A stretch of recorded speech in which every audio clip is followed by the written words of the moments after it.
Bus నాకు అప్పు చెప్పి మీరు లారీ తిప్పుకుని వెనక్కి వెళ్ళిపోండి. వెనక్కి వెళ్ళవలసింది మేము కాదు, నువ్వు. కొన్ని గంటల్లోనే ధైర్యం అనే గడ్డి మేశారా? ప్రభుత్వమే మా చేతుల్లోకి రాబోతోంది. ఇక నువ్వంటే మాకు లెక్కేమిటి భాయ్? భాయా? రోయ్, ప్లేస్ మారేసరికి ఫేస్ వాల్యూ పెరిగిందా? గురువు అన్న మాట భాయిగా మారింది. ఈ రోజు నుంచి మా గురువు నువ్వు కాదు, మా గురువు గుర్గురువు బంకమట్టి భాస్కర్ రావు బిడ్డ. బిడ్డ మట్టి గడ్డల్లో కలిసిపోయే రోజు దగ్గర పడిందిరా. రోజు దగ్గర పడింది మాకు కాదు, నీకు. వేసేయండి రా. ఆగాగాగా, ఆయుధం ముట్టనని మాటిచ్చావుగా.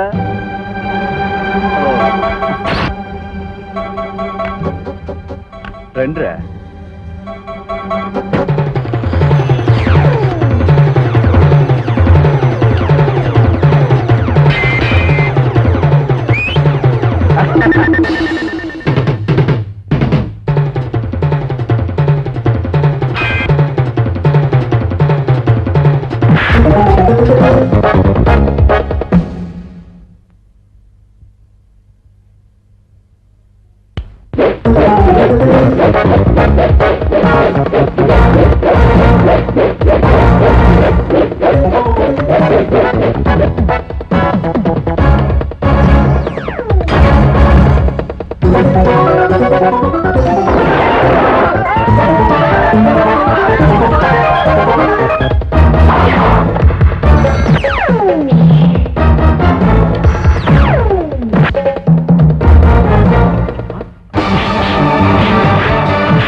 ఇన్నాళ్ళకి రెడ్ హ్యాండెడ్ గా దొరికావు. Get down.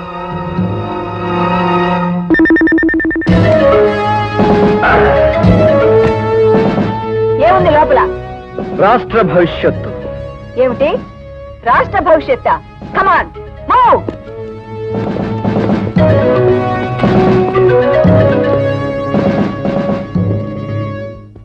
ఎవరు మీరు? చేతులెత్తారే? ఐసి. మీరంతా స్టేషన్ కు వచ్చి రిపోర్ట్ ఇవ్వండి. Inspector, arrest him.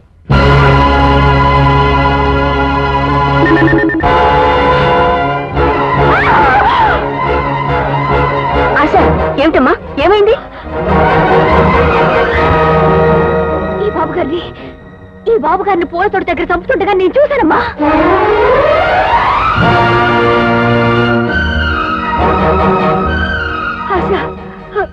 ఏమిటమ్మా నువ్వు అనేది? అవునమ్మా, నేను సాక్ష్యం చెబితే వాళ్ళు నన్ను కాల్చి పారేస్తారని మా ముసలి నన్ను భయపెట్టింది. నేను చచ్చిపోతే అది దిక్కులేంది అయిపోతుందని ఏవి ఎరగనట్టు ఊరుకున్నాను. కానీ వాళ్ళు దేవతలాంటి మీ పసుపు కుంకాలు తీసిన వాళ్ళని తెలిసాక నా ప్రాణం పోయినా సరే సాక్ష్యం చెప్తాను. ఆ కాల్చిన మనిషి నువ్వు గుర్తుపట్టగలవా? గుర్తుపడతానమ్మా. వాడేనా? కాదమ్మా, వాడేనా?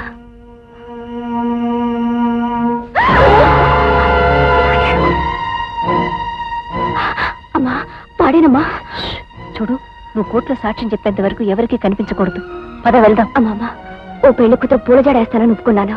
అయితే నువ్వు ఆ పని పూర్తి చేసుకుని వెంటనే వచ్చేసి. అలాగే, జాగ్రత్త. కాస్త నవ్వండి అమ్మాయి గారు. దేనికి?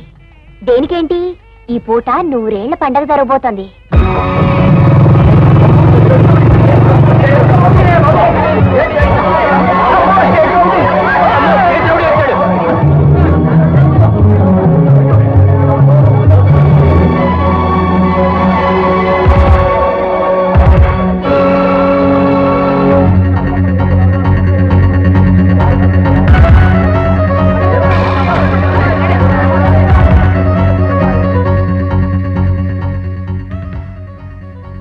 నన్ను కాదని పెళ్లి చేసుకుంటానన్నావు కదూ?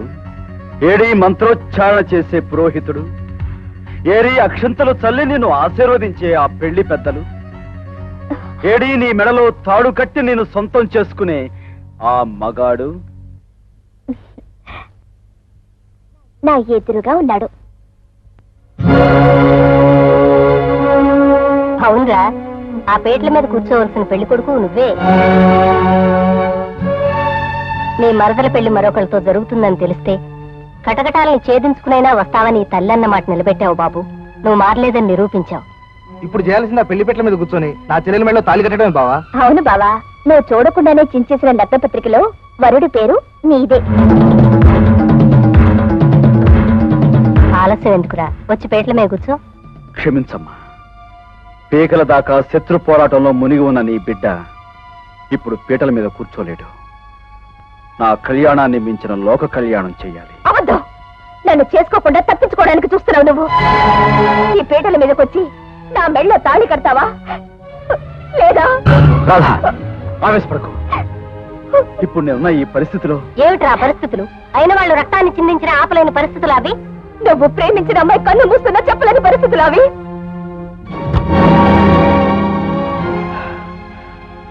అమ్మా, నేను రౌడీని కాను, గోండాని కాను, పోలీస్ ఇన్ఫార్మర్ని. నాకు ఉద్యోగం వచ్చిందని రాధ ఎంతో ఆనందంగా చెప్పిన రోజు నీకు గుర్తుందా అమ్మా? ఆ రోజు పోస్టింగ్ ఆర్డర్స్ తీసుకోకుండానే పోలీస్ యూనిఫామ్ లో ఐజీ ఆఫీస్కి వెళ్ళాను.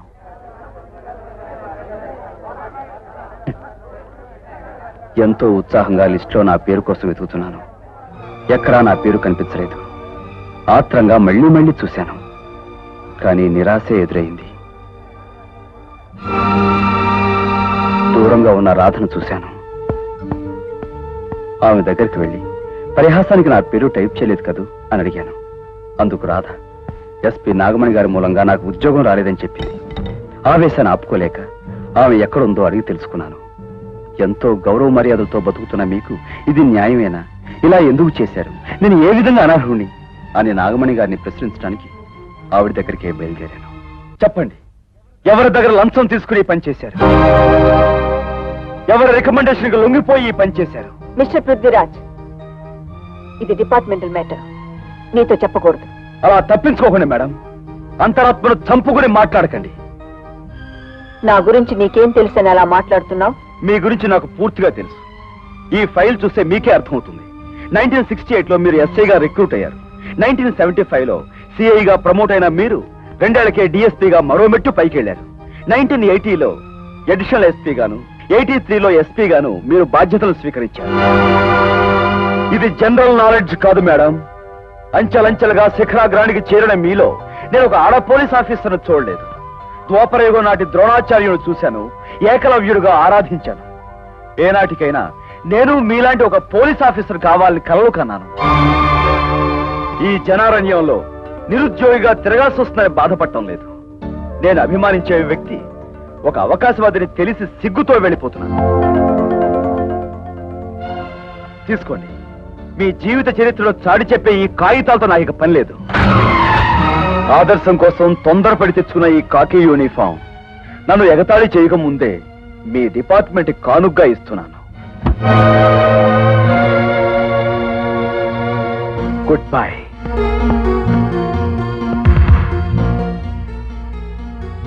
నిరుత్సాహంతో వెళ్ళిపోతున్నాను నేను. రేపు ఒక రౌడీగానో గూండాగానో మారితే దానికి కారణం మీరే అవుతారు.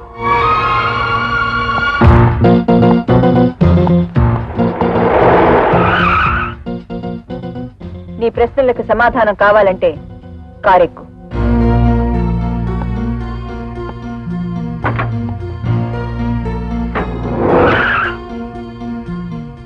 పృథ్వీ, నీ నిజాయితీ చూశాను, నీలోని ఆవేశాన్ని చూశాను. నా పగ నెరవేర్చి పెట్టడానికి నువ్వే సరైన వాడవని నిర్ణయించుకున్నాను. పగ? ఎస్. వైస్ ఛాన్సలర్ ముకుందరావు గారిని దారుణంగా హత్య చేసిన సంగతి నీకు తెలిసే ఉంటుంది. ఆ ముకుందరావు గారు నా భర్త. ఆ కేసును పరిష్కరించడానికి నేను శతవిధాలా ప్రయత్నిస్తుంటే డబ్బు పరపతి అడుగడుగున అడ్డుపడి సాక్ష్యాలను తారుమారు చేస్తున్నాయి. నాలో ద్రోణాచార్యుణ్ణి చూసి నువ్వు తప్పు చేయలేదు పృథ్వీ. తన గౌరవాన్ని నిలబెట్టగలిగేది ఏకలవ్యుడు కాదు, అర్జునుడని భావించినట్లే నా ఆశయాన్ని నెరవేర్చగల శక్తివంతుడివి నువ్వేనని గ్రహించాను. నిజానికి ఇంటర్వ్యూలో నువ్వు ఎస్ఐగా సెలెక్ట్ అయ్యావు. కానీ ఈ కేసులో నిన్ను పోలీస్ ఇన్ఫార్మర్ గా వినియోగించి దోషులు పట్టించాలనే ఆశయంతో నేనే ఆ పేరు గుర్తించి వేశాను. మేడం, నేరస్తులు నేను ఉరుకమ్మ వరకు నడిపించడమే మీ ఆశయం అయితే అది నేను నెరవేరుస్తాను. మీ పశువు కుంకాలు నేలరాల్చిన ఆ దుర్మార్గుణ్ణి చట్టానికి పట్టించడమే నా కర్తవ్యం మీరు భావిస్తే తెగిన మీ పశువు తాడుకు మారుగా వాడి మెడకు ఉరితాడు నేను తగిలిస్తాను. చాలా సంతోషం పృథ్వీ. కానీ ఆ నరేంద్ర భూపతిని ఎదుర్కొని పోలీసులు చాలా సార్లు ఓడిపోయారు. రవి కాననిచో కవిగాంచునే అన్నారు పెద్దలు. పోలీసులు వెళ్ళలేని చోటికి రౌడీ వెళ్ళగలడు అంటాను నేను. అటువంటి దుర్మార్గులకు ఆశ్రయం ఇచ్చే రౌడీగా మారి సాక్ష్యం సంపాదించి ఆ నేరస్తుని మీ కాళ్ళ ముందు పడేస్తాను. అలా ఉద్యోగంలో చేరాను. ఆ ఉద్యోగంలో భాగంగానే వాళ్ళతో చెయ్యి కలిపి ఎమ్మెల్యేలను కిడ్నాప్ చేసి ప్రభుత్వాన్ని కూలదోయటానికి ప్రయత్నించిన వాళ్ళ ఆటలు కట్టించాను. సారీ బావా, పోలీస్ డిపార్ట్మెంట్ లో పనిచేస్తూ కూడా నేను అర్థం చేసుకోలేకపోయాను. నిత్యం డిటెక్టివ్ నవల్స్ చదివే ఓ చిన్న సైజు డిటెక్టివ్వి నేను ఒక పోలీస్ మనిషిని కనిపెట్టలేకపోయావా? అయితే ఆ పని పూర్తయ్యాకే అయ్యాకే నీ మెడలో 3 ముళ్ళు వేస్తాను. ఏమిటి 5వ సాక్షి దొరికిందా? ఎస్ సార్, ఆత్మాభిమానాన్ని అమ్ముకొని సాక్షి దొరికింది. Very good. సాక్షిని పూర్తి బందోబస్తు కోర్టుకు తీసుకెళ్ళండి. ఇంతకీ ఇప్పుడు ఆ సాక్షి ఎక్కడుంది? నా పర్మిషన్ తోనే ఆ అమ్మాయి ఓ పెళ్లికి అటెండ్ అయింది. రాగానే నా కస్టడీలోనే ఉంచుకుంటాను.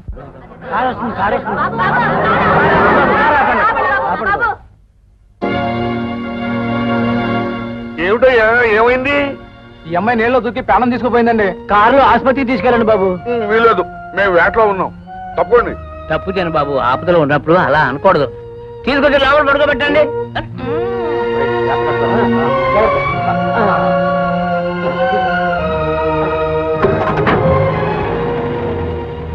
ఏంటయ్యా ఇది? కాళ్ళు తీసి నెత్తికి రాసుకున్నట్టు ఆత్మహత్య చేసుకోబోయే దాన్ని తీసుకొచ్చి కారులో ఎక్కించావు. నేను ఎందుకు ఈ పని చేశానో ఒక్కసారి వెనక్కి తిరిగి ఆ ఫిగర్ చూడండి.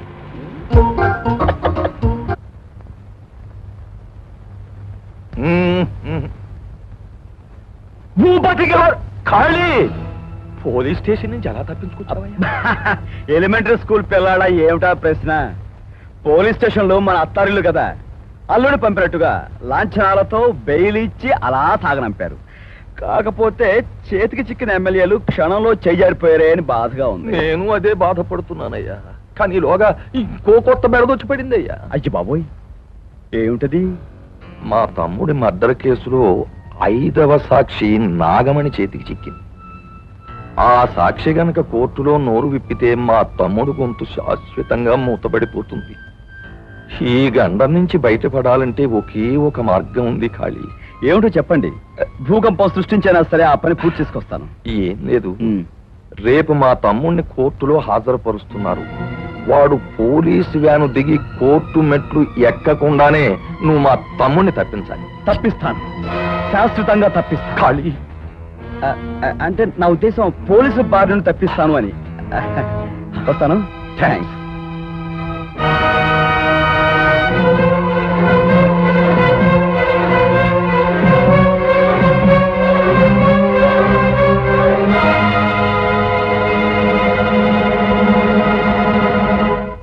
వాడి దిస్ ఒక క్రిమినల్ కోర్టులో హాజరుపరచడానికి ఎంతమంది పోలీసులా? సార్, అతన్ని కోర్టు దగ్గర కిడ్నాప్ చేయబోతున్నారని ఇన్ఫర్మేషన్ వచ్చింది. అందుచేత కొంత పోలీస్ ఫోర్స్ ఏఎస్పీ గారి ఆధ్వర్యంలో కోర్టు దగ్గర, మరికొందరు బాంబే రూట్ లో 7వ కిలోమీటర్ దగ్గర నాతోనూ ఉంటారు. ఐసి. ఇంతకీ ఇన్ఫర్మేషన్ ఇచ్చింది ఎవరు? స్టేట్ రౌడీగా మన డిపార్ట్మెంట్ ఎస్టాబ్లిష్ చేసిన కాళీచరణ్ ఉరఫ్ పృథ్వీరాజ్. చాలా జాగ్రత్తగా డీల్ చేసి ప్రాణ నష్టం జరగకుండా చూడండి. అలాగే sir. Okay. Best of luck.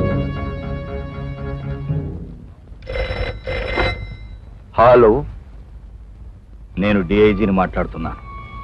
మీరు స్టేట్ రౌడీ అనుకుంటున్న ఆ కాళీచరణ్ పోలీస్ ఇన్ఫార్మర్.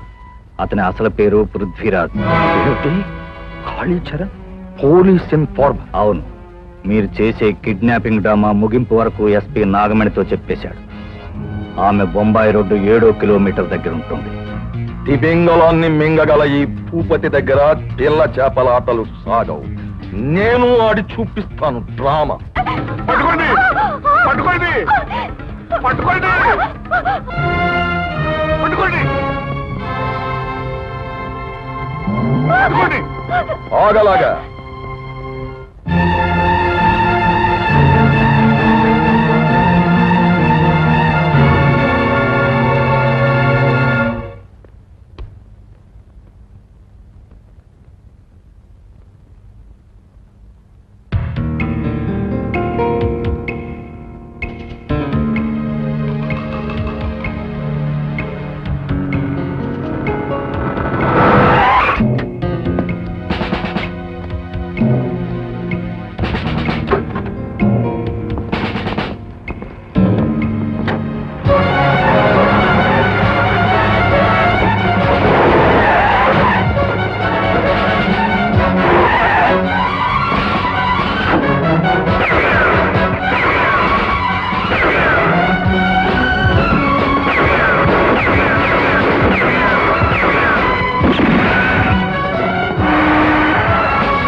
కారటు తిప్పు.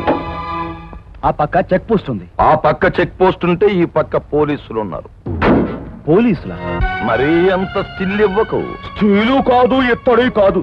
విషయం అర్థం కావట్లేదు, కాస్త వివరంగా చెప్పండి. వివరాలు చెప్పడానికి ఏముంది? కాళీ ఉరఫ్ పృథ్వీరాజ్. నువ్వు ద్విపాత్రాభినయం చేస్తే నేను శతావధానం చేయగలను. నా రహస్యాలన్నీ తెలుసుకోవడానికి ఎస్పీ నాగమణి నిన్ను పోలీస్ ఇన్ఫార్మర్ గా నియమించిందన్న సంగతి కూడా తెలుసుకోలేనంతటి వెర్రి వెంగళప్పను కాదు. తెలుసుకున్నావుగా, అయితే వస్తా. ఆగు. నువ్వు తుపాకీ గుళ్ళకు కూడా భయపడవని నాకు తెలుసు. అటు చూడు.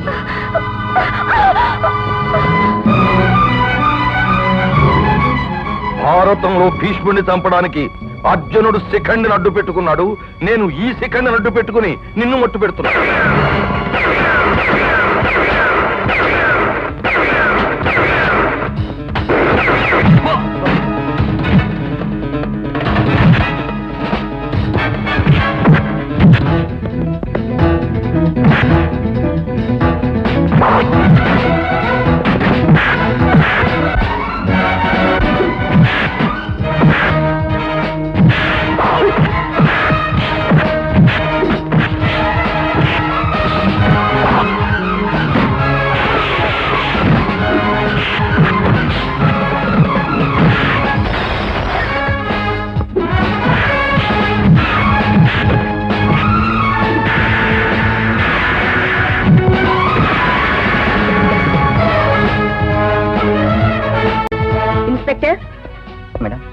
అనుకున్న ప్లాన్ ప్రకారం ఈ టైంకి రావాల్సిన పృథ్వీ ఇంకా రాలేదు. ఏమైనా ఆటంకం జరిగిందేమో. నేను వెళ్ళి చూసొస్తాను. మీరు ఇక్కడే ఉండండి. Okay madam. డ్రైవర్,